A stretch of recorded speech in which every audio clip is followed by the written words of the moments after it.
Guys, literal na no ID, no entry ang mga ka-59 natin na nagpapatupad ng kanilang mga tungkulin. Ang dami nag-react dito guys. Sa Cebu nangyari ito. Tara pag-usapan natin.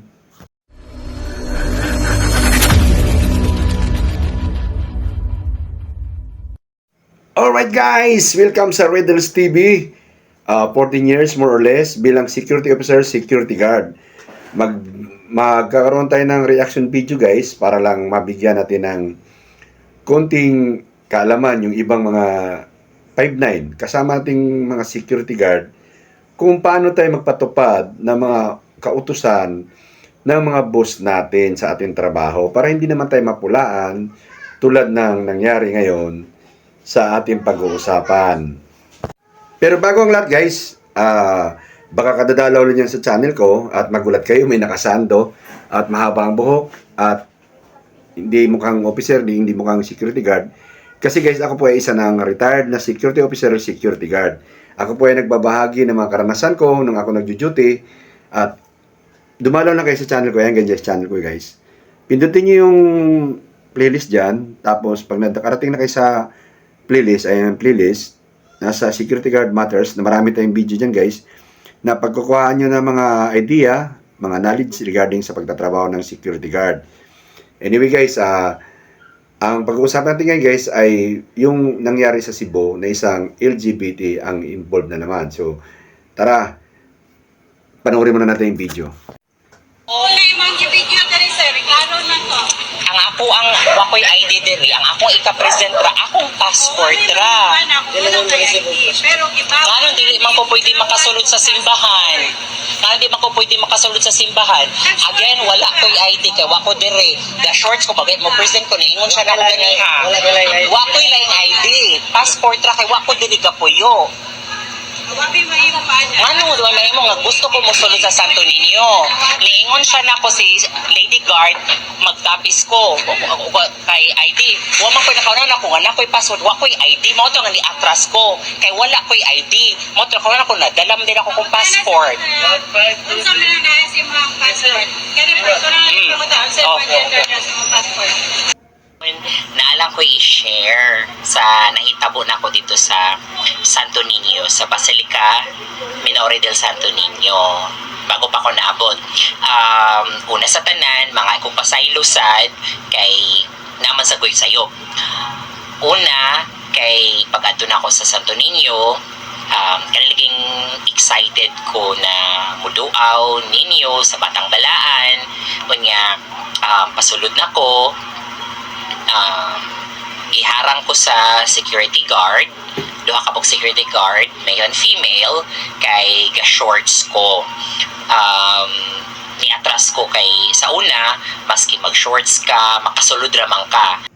Okay guys, i-summarize ko lang sa inyo anong nangyari doon. Bali, isang LGBT na naka-short, hindi naman daw sobrang iksi na short. Bali, hindi ko kilala yung LGBT guys pinakita ko lang sa inyo yung video na siya yung involved na LGBT. So hindi naman daw maiksi masyado yung short. So hinarang siya kasi bawal nga kasi inisip nila ay babae siya. So hiningan siya ng ID. Tapos wala nga siyang ID kasi hindi na siya nakatira sa Pilipinas. Pero dala niya yung passport niya. Ayaw i-consider ng mga gwardiya yung passport kasi ID nga daw ang kailangan.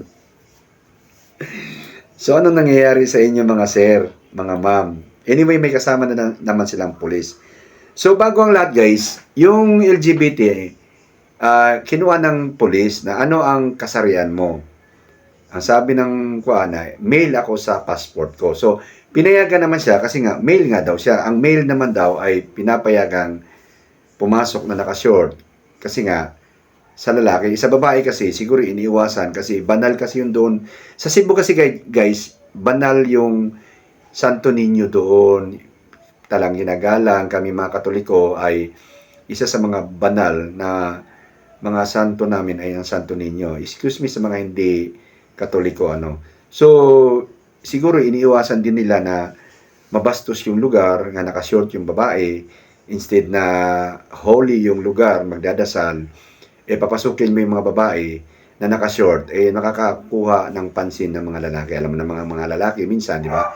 Especially kung may maputi yung hita ng babae. So talagang, pero meron naman silang tinatawag na pangtakip sa mga pumupunta roon siguro. Kasi nangyari din sa amin yan, nag-short yung anak ko, hindi pinayagang pumasok sa simbahan. So, hindi naman pwede. Sayang naman kung nasa malayo ka, tapos dahil sa short lang, hindi ka pinayagan. So, mayroong pinapaupahang mga parang kortina, yung parang pangtapis nila doon. 20 pesos yung upa namin doon. Pero hindi sa Cebu, sa ibang simbahan. Pero doon, binigyan daw siya ng pantapis. Kaysa lang, hindi siya pinayagang pumasok nga. Dahil wala siyang ID ng mga gwardya. So, nangimasok na lang yung pulis ba. So, pinayagan naman siguro siya. Kaya lang, ang issue kasi doon, hindi siya pinayagan ng mga gwardya kasi nga, kailangan ng ID. Nag-present yung LGBT ng passport, hindi pinayagan kasi kailangan ng ID. Yun ang issue doon, guys. Security guard, hindi mo maintindihan na mas mataas ang passport kaysa sa ID. Yung quality ng identification ng isang tao. Mas reliable ang passport kaysa sa ID. Yun yung issue diyan. Bakit hindi pinayagan ng security guard?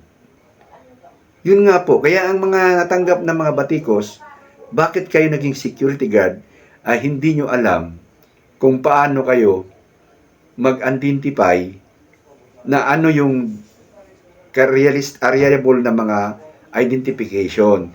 Anyway, alam mo naman, ang utos siguro kanila, no ID, no entry sa mga kuwan. So, yun ang sinunod nila, no ID, no entry. Kasi nga, yun ang utos eh. Hindi naman papalagay nila, hindi naman pagkakaintindi nila ang passport ay hindi naman ID. Ano bang dapat gawin kung ganun na hindi nalilito ka sa instruction? Ano bang dapat gawin ng security guard dyan kung yung tinatawag na para hindi lang humaba yung discussion? Ano bang dapat gawin, guys? Nasa general orders yan, guys, number 9. To call my superior officer of not covered by instruction. To clarify the instruction kung nalilito ka. Hindi, palagay na natin, hindi mo naintindihan na ang passport pala ay mataas pala na klaseng identification sa isang tao. So, bakit kailangan mong makipagtalo? Tayo mga security guard, marunong tayong magbigay ng extend effort. Intindihin natin para hindi tayo makakatagpo ng, lalo na kung mali yung ating perception sa instruction natin. Paano kung nakatagpo ka tulad ng isang gwardiya na politician yung kanyang naka-encounter? Binugbog siya, halos kinuan siya. Kasi galit na galit yung politician ha, yung another sitwasyon to na may utos sa kanila na nasa video ko yan guys, na bawal pumasok ang walang sticker sa sasakyan. Hinarang nyo yung sasakyan, wala nga naman sticker, bawal yon. Kaso lang, kuan yung driver doon ay anak ng politician yon at talaga namang residente ng subdivision, residente sila, wala lang siya sticker. Ang ginawa ng gwardya, kasi utos nga na huwag papasukin ang walang sticker, pinaatras niya. Napahiya ngayon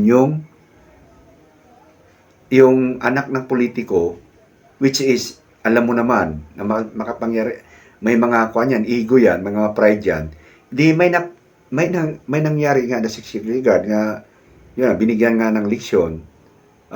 Kasi bakit? Not covered by instruction na yun eh.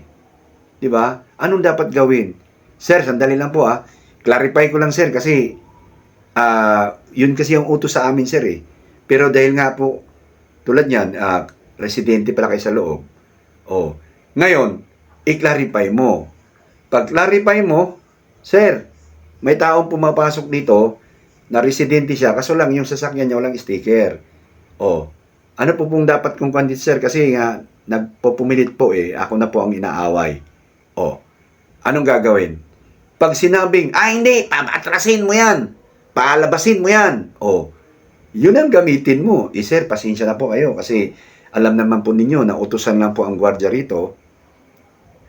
Pinapaatras mo kayo, sir, sabi ni ganito. Mag-name drop ka na kung sino nag-utos sa'yo. Para ikaw, hindi ikaw ang masala sa init, sala sa lamig. Di ba? Kung ikaw, gwardiya. Balik tayo dun sa sitwasyon ng isang LGBT na yon. Dalawang security guard nakatayo, walang alam na mas mataas ang passport kaysa sa ID. Mga sir, yung police, hindi ko alam kung anong stand niya doon, pero narinig ko sa discussion na ano po ang inyong kasarian. Sabi niya, male. O sige, sir, pumasok na kayo, male pala kayo. Male pala kayo. So sabi nung LGBT, meron pala kayong, ano to, nagbabase pala kayo sa kasarian ng tao. Ganon siya nagkuhan. Kasi marami daw siya nakita mga foreigner na nakashort naman, nakapasok naman doon sa simbahan, pinayagan naman din nila. Bakit daw siya hindi? Naintindihan ko rin yung police, kasi ang police, akala nila babae, nakashort siguro siya, at babae. So, tinarify ng police na kung babae ba siya o lalaki. Sinabi niya, lalaki siya. So, pinayagan siya ng police. Ang issue lang kasi doon talaga, kaya nag-react yung mga netizen natin, ay bakit hindi na-determine ng mga gwardya na hindi nila kinonsider ang passport. Ang hinahanap na ID. So, literal na ID ang hinahanap nila. Pwede naman lang tanungin sa mga boss nila, sa mga chain of command nila, na, sir, may papasok dito na passport ang piniresent. Okay guys, passport ang piniresent, sir. O, di ba? Okay ba to, sir? Nagreklamo kasi yung involved na LGBT na yon, nagreklamo doon sa loob. Irereklamo ka talaga kahit sino naman. Irereklamo ka kasi bakit hindi mo alam na ang passport ay medyo may credibilidad kaysa sa ID. 'Di ba? Passport na 'yun eh. Bakit hindi mo alam ikaw security? Dalawa pa kayo, isang babae, isang lalaki. Pareho kayong dalawa, hindi nyo alam. At hindi ko lang alam kung anong stand ng pulis at bakit kasi doon sa discussion nila, ang pulis ay hindi naman nakatutok doon sa passport. Ang tinutukan lang niya ay yung mail. Mail ka ba? O sige, pumasok ka na, sir, sabi niya ganon. Pero yung dalawang gwardiya ay parang pinagkukuha nila na kung wala kang ID, huwag kang pumasok. Wow, sir. Mga sir, ma'am. Guys, tayong mga security guard, guys, mas lalong bumababa ang tingin ng mga tao sa ating institusyon dahil nga may mga security guard nga na, alam niyo na, di ko alam kung nakapag-training o nasa tamang kuan ba, may tamang knowledgeable ba talaga sa trabaho o nilagay lang dyan dahil may kuan, may tinatawag na backer. Wala, guys, di ba? Ako, hindi na ako security guard eh. Di ba? Kung ako, retired na ako. Pero, since dyan nabuhay ang aking pamilya bilang pagsisecurity guard, ay gusto ko rin makapag-ambag. Makapag-ambag ako ng kahit maliit na hakbangin na mabigyan natin ng karangalan ang ating trabaho. Okay guys, kasi guys, ganito yan eh. Kung ang iba nating mga kabaro ay hindi marunong mag-impose ng mga tinatawag na rules sa mga pinagtatrabuhan nila. Ang tawag din walang initiative na moves. Siyempre, anong masasabi ng mga ibang yung mga taong lalo na kung iisa lang ang tingin. Ganun talaga mga security guard, gaganon sila, di ba? Kasi kaya nga tayo hangga't maari knowledgeable tayo bilang security guard pag nagjo-duty tayo. Isipin mo, standard yan guys ha. Siguro man, kahit siguro mga estudyante na senior high, alam nila na ang passport ay mas may credibilidad, ano ba yan? Nabubulo na ako. Credibility, mas may credible kaysa sa ID. Tapos, inutusan lang yung gwardiya na walang no ID, no entry. Ayaw na lang i-consider yung passport. Saan? Kaya doon nagkaroon ng tinatawag reaksyon ang mga tao. Kasi bakit hindi alam ng mga gwardya na mas mataas yung passport kaysa sa ID? Di ba guys? I hope na kung may nakapanood ng mga security guard dito, isa yan sa mga dapat nyong alam na paano tayo mag-extend ng effort sa trabaho natin. Kaya nga may tinatawag tayong number 9 general orders to call my superior officer if not covered by instruction. Ang tawag doon, kung may tinatawag na in every rules, there's an exemption. Huwag nyong isalang ang sarili nyo dahil gusto nyong bida ako, sumusunod ako ng instruction. Tandaan nyo guys yung rules ng security guard. Sala sa init, sala sa lamig ang security guard. Kaya ilabas nyo ang sarili nyo kung masasala na kayo. Ibig sabihin, mapupunta na kayo sa alanganin na sitwasyon, gamitin na yung, di ba?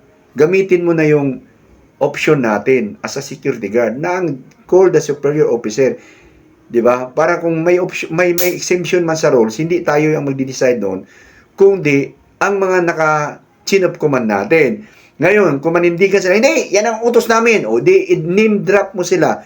Huwag mo sabihin, hindi mo na alam yung name drop. Banggitin mo yung pangalan mo, sir. Inutusan po ako ng commander namin na si Commander Tampulano. Alam naman po ninyo, sir, na ako ay utusan lang. O, so hindi mo kasalanan kung i-impose mo yung rules na alam mong, o kaya tabingi na rules. Di ba? May mga boss kasi na sinasalang ang security guard. Tandaan nyo guys, nagjo-duty tayo para sa pamilya natin.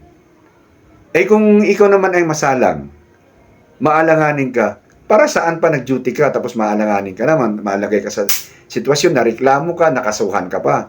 Okay lang yun, yung mga taong naka-encounter natin, kung simpleng tao lang, walang gaano. Eh paano kung taong mga, alam nyong may sinabi, may posisyon sa lipunan, at napahiya sa ginawa mong desisyon, na hindi naman tama, ang mali lang ang iyong pananaw. Di ba? Yun yung guys, yun lang gusto kong iparating sa video na to, kaya nag-react ako agad. Kasi, isipin mo, nang hingi ng ID, binigyan ng passport, ayaw i-consider ang passport. Siguro naman lahat ng tao alam naman yan na ang passport, as may credible siya, kaysa sa ID. Di ba? Pabalik-balik na tayo. Okay guys, I hope na ang mga ibang security guard ay hindi ganun ka-inosente sa mga sitwasyon na ganun. So ngayon guys, anong lesson learned nito? Pag once na masala tayo, na hindi natin, yung ibig sabihin may sitwasyon na kailangan ng exemption to the rules. Exemption to the rules sa inutos sa'yo, gamitin mo na agad yung General Orders number 9.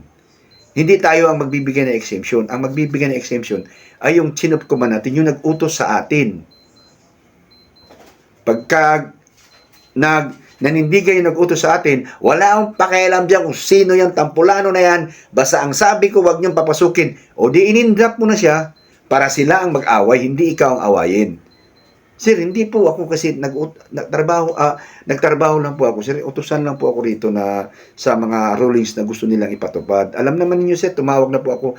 Ginawa ko na po yung party ko para mabigyan lang po kayo na exemption to the rule, sir. Pero wala sir utos nila yun sir si ganitong kuan O, di ba? Di sila mag-away, hindi ikaw. Maintindihan ng tao yun na inutusan ka lang talaga. Di ba? Tulad yan, passport. Pag sinabi ng chain of command mo na, ay, wala akong pakialam dyan sa passport niya, basta ID ang i-present niya. O di hindi ikaw yung, di ba? Yung psychological mo, hindi ikaw yung mas mababa. Mababa yung nag-utos sa'yo. Passport, hindi ikaw considered kasi ID hinahanap. Di ba guys? So I hope guys na nagpabigay linaw to sa issue na yan at magkaroon sana ng tinatawag na kalinawan din sa iba nating kasamang security guard na next time, marunong tayong mag-extend ng effort natin para hindi tayo masalang sa alanganin na sitwasyon. So, guys, I hope na nalinawan kayo guys, mabigyan nyo ng like. Kung naguluhan, pwede nyo i-dislike ang video guys. At kita-kita tayo sa next video guys. Bye-bye!